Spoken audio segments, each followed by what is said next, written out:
सुमित्राचार्य जी, आज की डेट में मैं देखती हूँ कि जिस तरीके का हमारा लाइफस्टाइल है और जो हम इंडल्ज हो रहे हैं एडिक्शंस में, इस वजह से अधिकतर तौर पे पुरुषों में दिक्कत आती है कि वो बच्चा नहीं कर पाते हैं। अधिकतर तौर पे ये भी देखा गया है कि आईवीएफ की ट्रीटमेंट्स हो जाते हैं, पर वो भी फेल हो रहे हैं। तो ऐसे कुछ तरीका है कि हमारे पुराने हम ग्रंथों की वजह से समझ पाए कि आज की जो ये मेजर प्रॉब्लम है, हम अपने पुराने तरीके से इसको सॉर्ट आउट कर सके।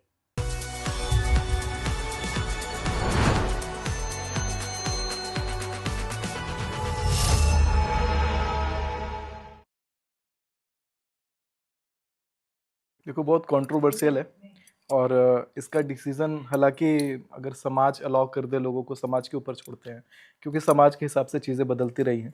लेकिन एक कुछ मैं कोट करना चाहूँगा कि अंबा और अंबालिका का नियोग क्रिया हुआ था व्यास मुनि के साथ। नियोग क्रिया वो होता है कि अगर कोई महिला विधवा हो जाती है और उसे वंश चलाना ही चलाना है, तो अपने परिवार की इच्छा से वो किसी देवता, अपने देवर या किसी महर्षि के साथ नियोग क्रिया करके संतान उत्पन्न करा करती थी।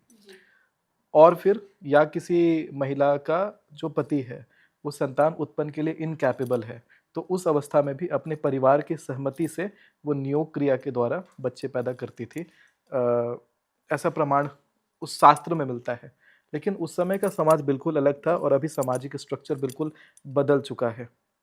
लेकिन अभी भी बहुत सारे लोग हैं जिनके आईवीएफ से बच्चे नहीं हो रहे हैं, तो क्या ये वियोग क्रिया को कंसिडर किया जा सकता है आज के टाइम पे? देखो, कंसिडर किया जा सकता है या नहीं, कुछ चीज़ें शास्त्रोक्त से ज़्यादा जा करके समाज पर भी जाता है। कुछ शास्त्रोक्त नियम है तो कुछ सामाजिक नियम भी होता है। तो सामाजिक नियम को अगर प्रायोरिटाइज देना है, वो समाज डिसाइड करेगा कि उसका या उस परिवार का डिसीजन इस पे हो सकता है। शास्त्रों में या पौराणिक ग्रंथों में ऐसा वर्णन तो आता है। अच्छा, इनका जो उत्तर आया, इससे जी। एक और सवाल निकल के आता है। इन्होंने कहा किसी भी देव, देवर या ऋषि के साथ संतान उत्पत्ति हो सकती है। तो देवर क्यों बोला? मतलब जेठ भी तो हो सकता था। अरे रोशनी जी, थम जाओ, calm down your wild fantasies. नहीं, मतलब देवर ही क्यों स्पेसिफिक?